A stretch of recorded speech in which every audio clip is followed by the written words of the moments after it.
Dans les îles bienheureuses, les figues tombent des arbres, elles sont bonnes et savoureuses. Et tandis qu'elles tombent, leur pelure rouge se déchire.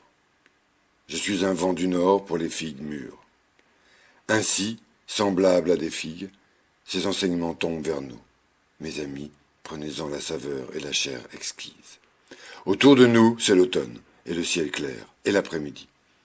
Voyez quelle abondance il y a autour de nous. Et qu'y a-t-il de plus beau, dans le superflu, que de regarder au dehors, sur les mers lointaines? Jadis on disait Dieu, lorsque l'on regardait sur les mers lointaines.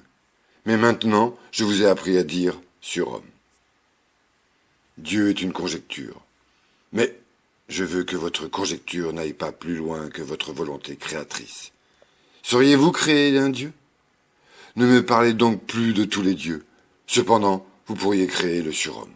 Ce ne sera peut-être pas vous-même, mes frères, mais vous pourriez vous transformer en père et en ancêtre du surhomme, que ceci soit votre meilleure création.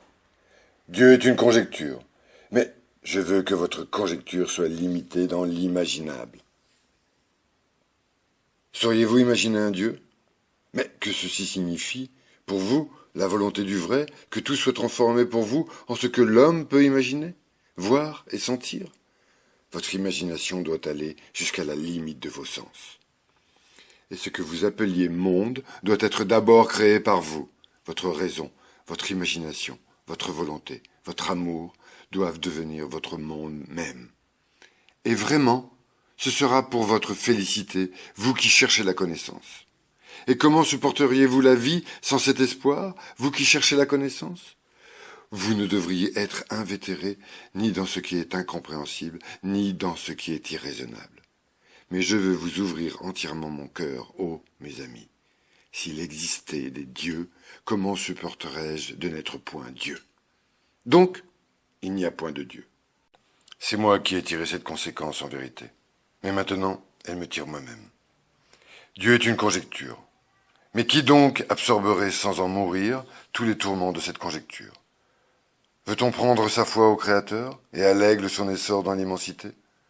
Dieu est une croyance qui brise tout ce qui est droit, qui fait tourner tout ce qui est debout. Comment? Le temps n'existerait-il plus et tout ce qui est périssable serait mensonge? De telles pensées ne sont que tourbillons et vertiges des ossements humains, et l'estomac en prend des nausées.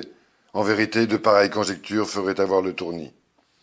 J'appelle méchant et inhumain tout cet enseignement d'un être unique et absolu, inébranlable, suffisant et immuable.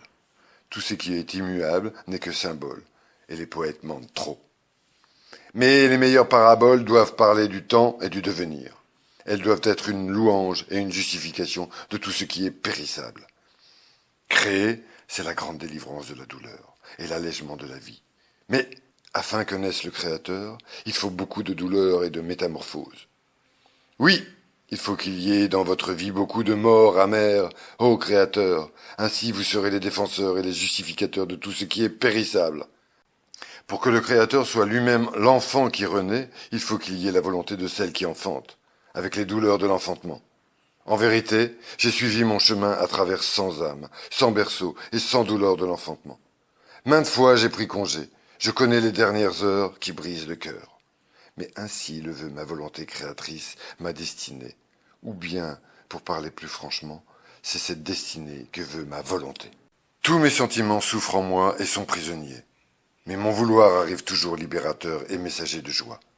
Vouloir affranchi, c'est la vraie doctrine de la volonté et de la liberté. C'est ainsi que vous l'enseigne Zarathustra. Ne plus vouloir et ne plus évaluer et ne plus créer. Oh, que cette grande lassitude reste toujours loin de moi. Dans la recherche de la connaissance, ce n'est encore que la joie de la volonté, la joie d'engendrer et de devenir que je sens en moi, s'il y a de l'innocence dans ma connaissance. C'est parce qu'il y a en elle de la volonté d'engendrer. Cette volonté m'a attiré loin de Dieu et des dieux. Et qu'y aurait-il donc à créer, s'il y avait des dieux? Mais mon ardente volonté de créer me pousse sans cesse vers les hommes. Ainsi le marteau est poussé vers la pierre. Hélas, ô homme, une statue sommeille pour moi dans la pierre. La statue de mes statues.